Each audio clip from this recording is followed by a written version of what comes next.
After the Japanese bombed Pearl Harbor, the Americans wanted to send a signal to the Japanese that they made a big mistake. The Japanese bombed Pearl Harbor in the hopes that annihilating the Pacific fleet of the Americans, we would be unable to reach out and to touch them. We wanted to let them know that they failed. The problem was we didn't have anything that could reach out and touch them from where we were. None of our planes could make it that far. Apparently, you couldn't launch bombers off of an aircraft carrier, and they didn't have the fuel and range to get to Japan from Pearl Harbor. So what did they do? They took some B-25s, put them on an aircraft carrier, and stripped everything out of them that was not needed to get them to where they were going and drop a nice little hello on Tokyo. They took out the extra seats. They took out some windows. They took out guns and put in broomsticks to make it look like they still had guns. They launched a bomber off an aircraft carrier, light as it was, and reached Tokyo because of the added space that they had gained by stripping every unnecessary component out of the plane. Surprised they left the landing gear. And had the extra fuel, the extra space for fuel to get them where they needed to go. They couldn't get home, but they didn't care. They had a target. That's all they wanted to get to. They needed to get to. And they did everything that they needed to make it there. And they did. And that heroic action of those airmen and sailors and everyone involved in what's come to be known as the Doolittle Raid was a successful campaign of demoralization of the enemy and of confidence to those Americans that they could engage in this war and win.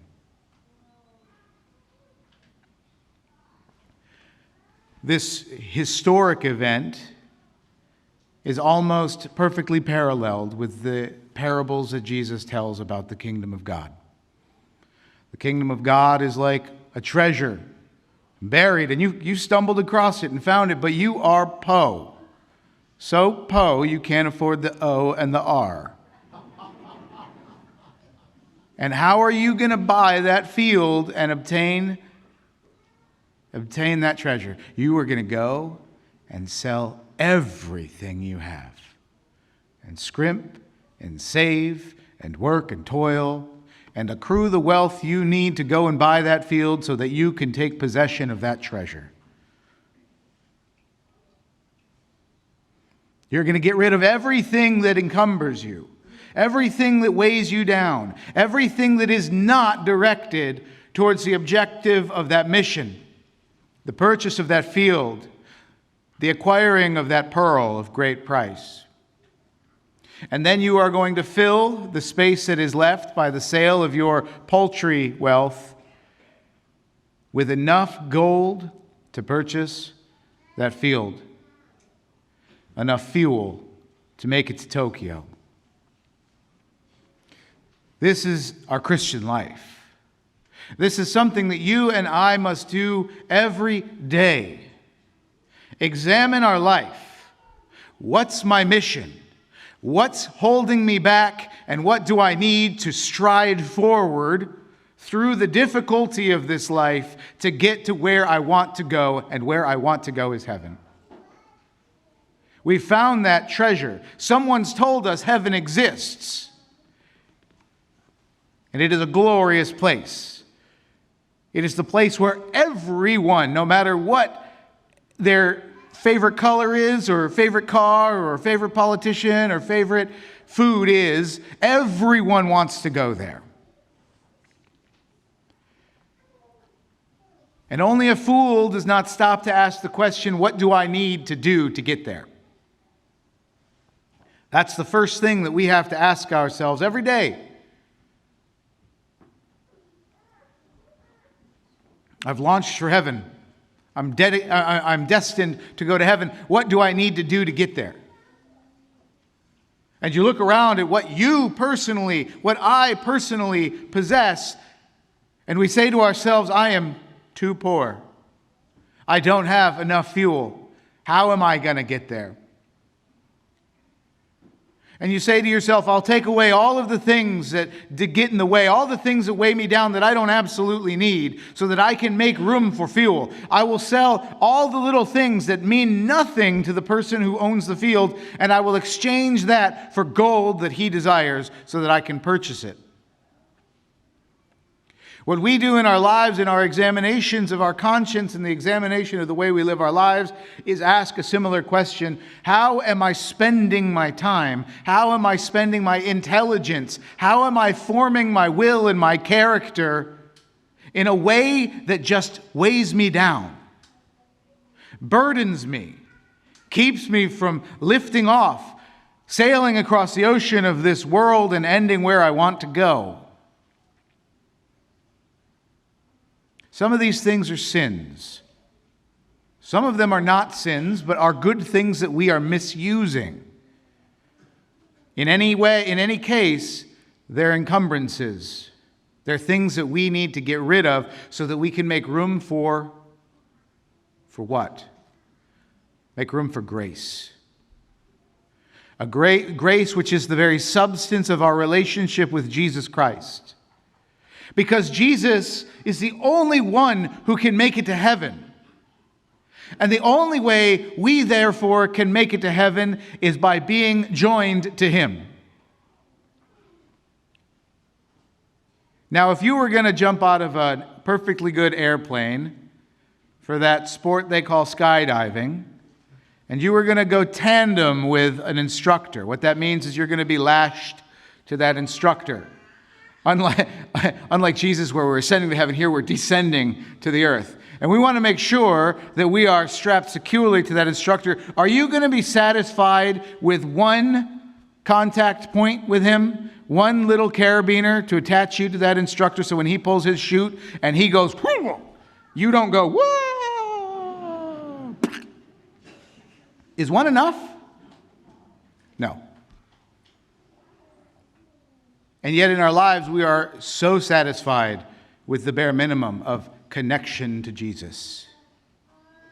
Our only way to get to heaven. Our only way to keep from plummeting to the earth if something goes wrong. And we don't have room, do we?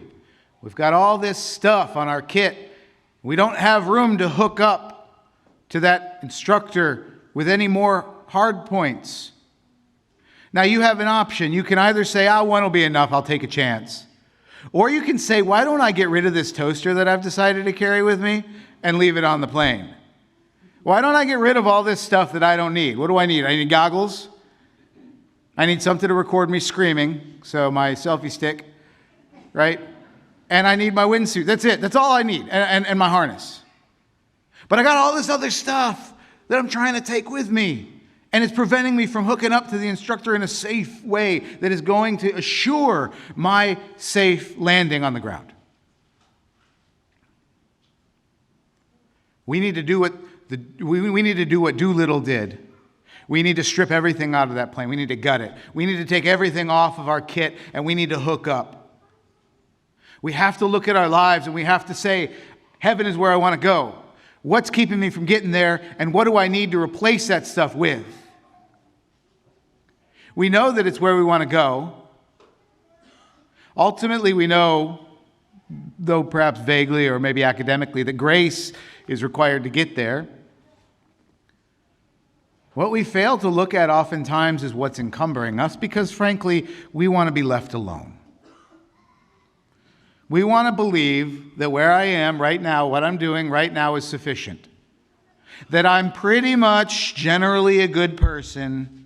And so generally, in a vague way, when I die, I'll automatically go to heaven because that's where good, nice people go. That's not true. Allow me to lift the veil on that lie.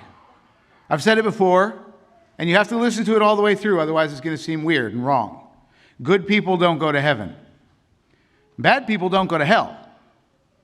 Baptized people go to heaven by the merits and virtues of Jesus Christ, by the blood shed by him, by the gift of grace that he gives us through the sacraments of his church. Those people go to heaven. Plenty of nice people in hell, I'm sure. And plenty of jerk faces that you don't like, hopefully, are in heaven. And hopefully you'll be there with them. And we'll all get along at that point. Because we'll all be much more interested in Jesus than in the squabbles of our own little worlds. But the reality is, being a generally good person isn't good enough. Think about what we call good people anyways, right? What we call good people is really not what God calls good people. What we call good people is, first of all, not most importantly, but first of all, they have to have the same political view I have. Okay, so that eliminates a lot of people. Most people are bad people then, right? Then they have to be generally philanthropic. They have to be seen to have given some of their wealth and some of their own resources to help other people who are in need. Getting up there on the good-o-meter, pretty good people. But the most important thing, they have to not bother me. That makes him a real nice guy. What do you think of Johnny? Real nice guy. Never does anything to bother me. Never says anything that offends me. He's a great guy. Johnny dies. Surely Johnny's in heaven. Because he's a good guy. That's not what we need to get to where we're going, y'all. That's not the metric that God uses. As Paul indicates, that's not the metric that God uses for people to come to him in heaven. We know that all things work for the good for those who love God. First of all, by the way, guys, stop misusing that, right? Everybody's like, oh, everything will work out for the good. No, that's not true. What's true is everything will work out for the good for those who trust God, because in the end, those who trust God are going to end up where? In heaven. That's a pretty good ending. The Irish have a phrase, everything will be good in the end. If it's not good right now, it just means it's not the end. Leave it to the Irish.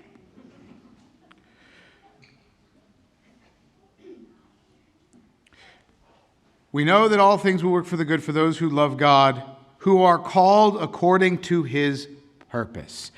Those who seek to do his will. Those who say to themselves, what is my goal and what do I need to get rid of to get there and what do I need to receive to purchase it? Who are called according to his purpose. For those he foreknew, he also predestined, etc., etc., etc. Paul is articulating here the doctrine of predestination, which is not the same thing as Calvinistic double predestination, which means that God made some to go to heaven and God made some to go to hell. What Paul is articulating here is that all who receive all who receive grace from Jesus Christ by faith in Jesus Christ have been given a destiny to be in heaven. You belong there. You deserve to be there, not by any merit of your own, but because God has said so. And he has said so by virtue of the sacraments that you have received. That's what you need to gain, but you have to make room for that grace. So, how do we encumber ourselves? Well, first of all, we encumber ourselves from sin, right? So, we've got to stop doing what's wrong. Easier said than done. I'll let you know when I figure out how to do it, right? It's not an easy thing. But sin encumbers us, which means we have to be using the sacrament of reconciliation. The sacrament of reconciliation are those service crew members who get into the ship, those engineers, those mechanics who get into the plane and start yanking stuff out. Don't need this, don't need this, don't need this, don't need... Oh, we needed that. We put that back in. Just getting rid of everything. The sacrament of reconciliation takes away from you the burden of sin, the thing that weighs you down, that keeps you grounded, that won't let you lift off the aircraft carrier and on your way. Use the sacrament of reconciliation to unencumber yourself of sin. But here's the thing. Even good things, we encumber ourselves. Am I saying that right? We encumber ourselves? Yeah. Sorry. I just get distracted with those things. We encumber ourselves with things that aren't necessarily sins, right? what do? Well, let's talk about how much time and energy and effort and anxiety goes into our following politics. Political concerns that have absolutely no impact on us. Political concerns that we have absolutely no ability to change or do something with. We spend more time worrying about what the governor of California is doing than how the widow down the street is getting on.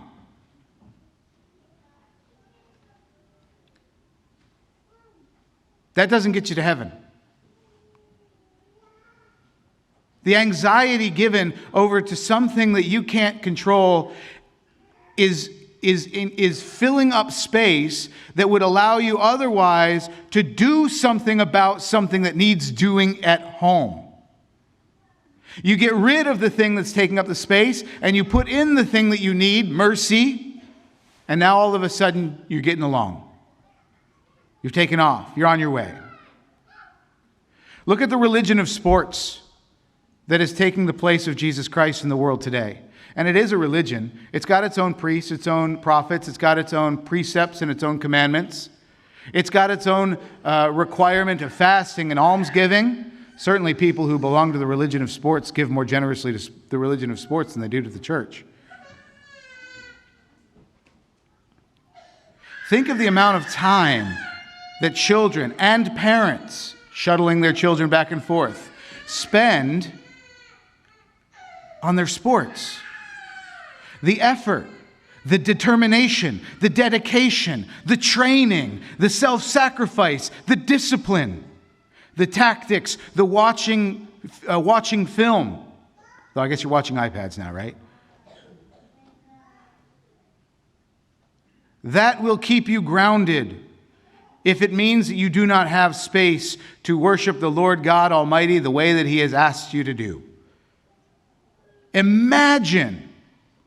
You might not be able to figure out how to fill this because you just don't know what you could do. But imagine if you spent the amount of time you spend on your sports, on your faith in Jesus and the practice of your religion. You'd be saints. We'd have a statue of you right here. And God willing, one day we still might. But not if sports is your religion and it's taking up space in your soul that Jesus wants to occupy. Sports are good. They are essentially good things. But you can misuse a good thing. Just look at sexuality. That is an amazingly good thing. We misuse that all the time. And it hurts us. It grounds us. It keeps us tethered to the world and not ascending to heaven with Jesus because it separates us from Jesus. Think about how you use your time in the evening when you get home, when finally you're exhausted from work. And work is a good thing, y'all. You can sanctify work. Don't think work gets in the way of your holiness. If you work well, you can become holy through your work. You can sanctify your work. But when you come home, do you power down everything about you that is human? And you just become a zombie and sit in the couch and watch TV? That space that you're filling with empty, hot air could be filled with family activities or prayer. How many of you gather together as a family after the last one of you gets home from whatever it was that you were doing today, and you gather in the living room or around the kitchen table or around the island, and you say a prayer to the Lord of thanksgiving that you are back together again, safe and sound, because though it might be 8 o'clock at night, this is the way God desires it to be, that we are together. How many of you have any prayer in your life beyond saying grace? I hope at least you say that, but beyond saying grace at meals, personally or as a family. These are encumbrances. They're objects or absences of objects that are needed to get to heaven.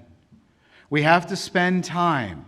Y'all, we have to spend time and effort and energy learning what are those things that encumber me from achieving flight from ascending to the Lord. And what are those things that I need? And how do I get those things that I need? That once I have opened the space by getting rid of those encumbrances that I need to fill my fuselage with so that I can get to where I'm going. And if you don't know the answer to those questions, I can help. People sitting to the left and the right of you might be able to help. Your parents, God willing, if your kids, should be able to help you. And if they can't, then I can try to help all of you.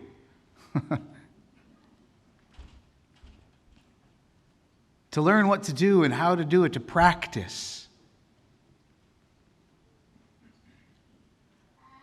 Y'all, it is a hard fact that if we take off from that aircraft carrier and are in mid-flight and we run out of fuel, God won't say, well, you're a nice guy. I'll get you all the way where you're going. You run out of fuel midway, you crash, you burn, you die. So take advantage of the time that you have here and now to prepare yourself for the journey that is the next moment, to get rid of the things that keep you down, and to fill yourself up with the things that lift you united to Christ, to the right hand of the Father in heaven. You can make it where you want to go. But are you willing to let go of all that you need to take flight and get there?